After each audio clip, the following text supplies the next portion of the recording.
Today we're going to install brand new fuel injectors. There's the part number right there. On this 2015 Dodge Challenger SRT Scat Pack. Alright, I just made a video of removing the old ones. Here they are. They're running ethanol. Yikes. So we're going to put this vehicle back into stock mode and we're going to do the reverse process. We even have a cam for it, but I am not doing that. I'm just doing the injectors. First thing I'm going to do is I'm going to spray a little bit of WD-40 here on my table, and then I like to rub my finger on the seals so that way when we slip them into place here, this should slide right in. Gonna need both hands for this, and just like so, there it is. The next, we'll grab the little lock-in pin. It would place it in the way. This is the front, so it's going to be going this way. It's going to be going through the back, just like so. Probably going to need both hands for this as well. Alright, and there it is, nice and seated properly. I grabbed the rail from the front and pressed in the clip, so that way you don't mess with the injector. And there we have it. So now I'll load up the next three on this fuel rail here, doing the same process. Rub a little bit WD-40, rub it on the seals so it slides into place. Put it into place. We'll grab the little lock and we'll place it into place back here. And there it is. And then, like I said, we'll repeat the process on this side, and then we'll do this rail as well.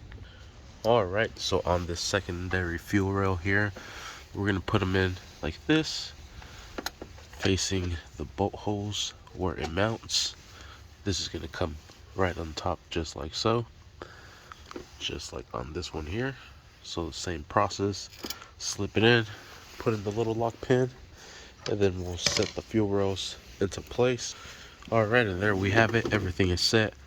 Now we'll grab both of our fuel rails, we'll line everything up and seat it back into place. And you can see the holes right there, right on the intake manifold. And right here, right there, and right there. Sweet, so let's lay in the injectors with the fuel rails on top. Alright, I have this one lined up. This one we have a vacuum line you have to be careful with. And just line everything up here. And we'll seat this all the way down. Just like so. Same thing with this here. Just take your time.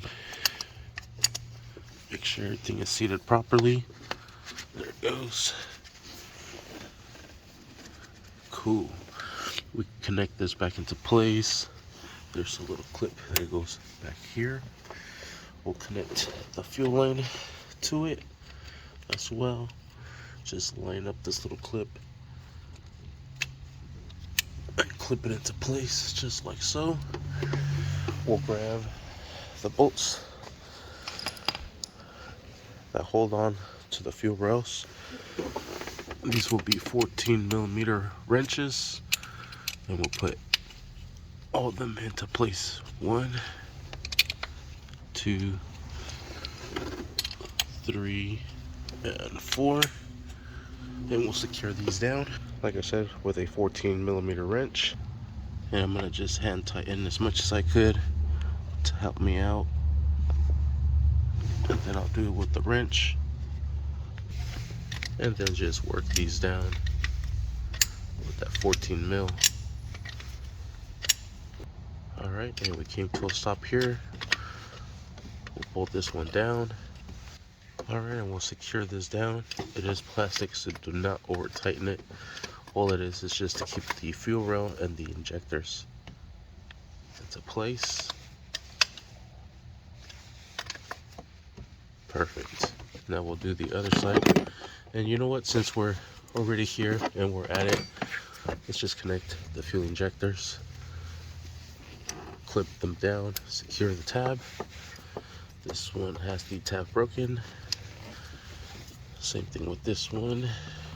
Hook it down, secure the tab. And the last one, same thing. Sweet, so we'll secure the other side down, and then same process here. Alright, secure this down.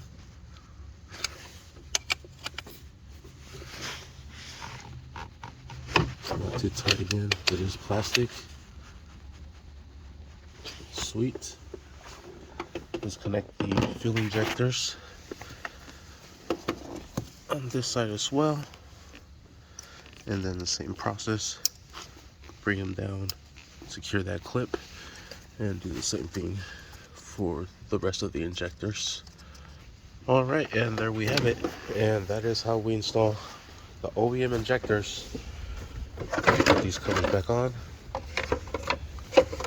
Just line up these with those there. Then press it down, securing it into place. Same thing with this side. Sweet. Thank you for watching. Please like and subscribe.